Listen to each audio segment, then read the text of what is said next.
Hello, and welcome to episode 458 of Prog Review. Today, it's I'm going to get this right. Cold Sky Blue by Cross and Quinn, and the Cross and Quinn in this. Sorry, I can hear a helicopter. I think they're coming to get me. The Cross and Quinn are David Cross and Sean Quinn. Sean Quinn is a fellow from a band called, I think the band was called Tiny Magnetic Animals, though I may have read that wrong. I've got no notes, see. I'm flying blind. And yeah, this is out on the Esoteric label. Is it prog? No, I don't know. It's got prog elements to it. You've got to be one for the sound of the violin, because it's David Cross that dominates this, and what it is, it's a mixture of kind of ambient violin infused soundy dreamyscape type things and songs with vocals. So it's a game of two halves, six one, half a dozen the other, right? I didn't know what to expect. I wasn't expecting much, because I'm not really a fan of David Cross's other albums that he's had out. They've all been a little bit, so I thought, oh god, I was a bit worried I wouldn't like this one. But yeah, I mean, it's quite. I found it interesting. I could see many probably wouldn't, and I'll explain. It starts off with this Skyline Vertical, which again, it's an ambient track, and there's violins, and there's a lot of atmosphere on this album. It's all about atmosphere, you know. I keep saying that. I feel like I'm repeating myself, but yeah, it's all about atmosphere, and that leads into Cold Sky Blue, the title track, and it's sung by Beth Hirsch. Now you probably know her from Moon Safari by Air. She sung on a track called All I Want, and she appears here, and she does a very good vocal delivery. It's the best thing on the album. It really is the money shot. That's probably why they gave it the title track. And this continues with Counting All the Stars, featuring Brendan Staunton. Again, his vocal style's not really my cup of tea, but I thought it worked well with the material. On Spider Hill, I didn't think worked too. I think there are kind of vocals on it, but they're a bit pony, to put it right. And then it carries on with Paula Gilmer with the track called For Someone. And then you have a couple of instrument tracks called Arc in Seal Part 1 and Arc in Seal Part 2. And this is where I thought they could have left one of those out or dropped those altogether, because it was getting a little bit samey. And this is the problem, because the instrumentation is mainly violin.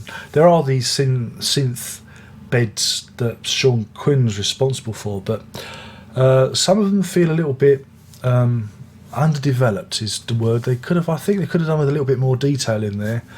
Again, what am I talking about? It's just when you hear these things, you think, oh, wouldn't it have been better if there would have been just a little bit more, to add to the piquancy of the mix. Oh, what ponce. But yeah, so it starts off well, and then it does tend to almost evaporate into thin air, and it's like that. It's one of those. It's a very ethereal album. Oh, that's a big word, isn't it? Ethereal. I enjoyed it. However, some of it does sound a little dated. It does sound like it does come from that Air Moon Safari era. It does sound a little bit late 1990s in its approach, and that's not a bad thing, because I like 90s music, so it appeals to my sensibility. But yeah, it does have almost like a dated feel about it. But again, that's not a bad thing. It didn't bother me, but I could see why some might not like it. Yeah, and that's it really. I enjoyed it. I thought it was good fun. It passed the time. I didn't. It's about 45 minutes long, but I do think that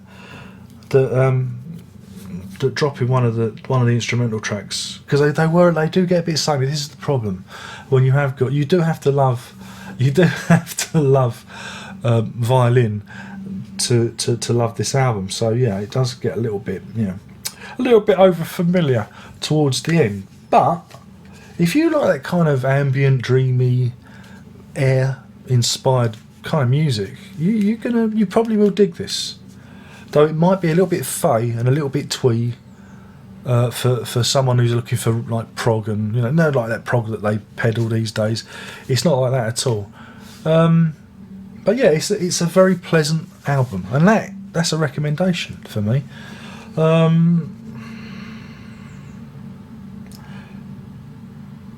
when it comes to a rating, it's tricky. I'm erring on the side of 3.5 towards 4. Just in between 3.5 and 4.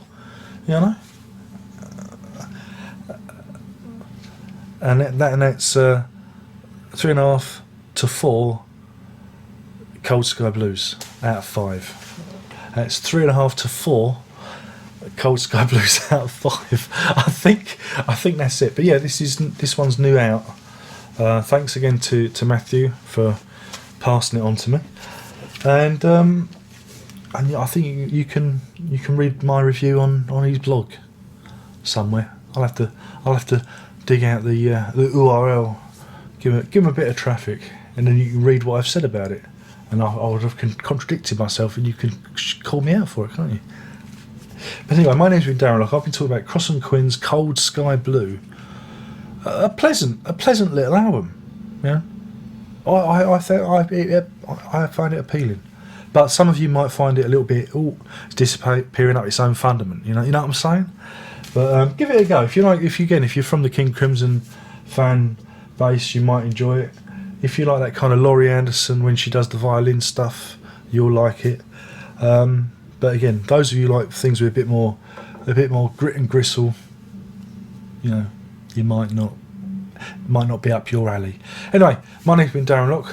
There's only one more thing to say, and that is prog on.